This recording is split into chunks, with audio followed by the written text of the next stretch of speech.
इहा राज हमार चलल बाया हमारे ही चली।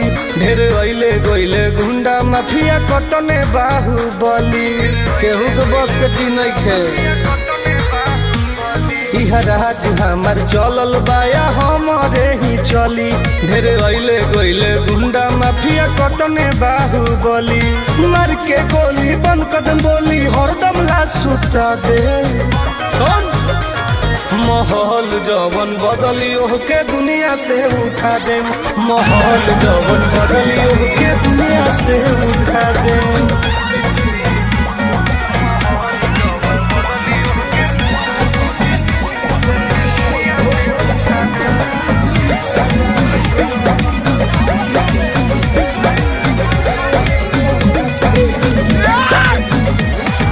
पुलिस प्रशासन सरकार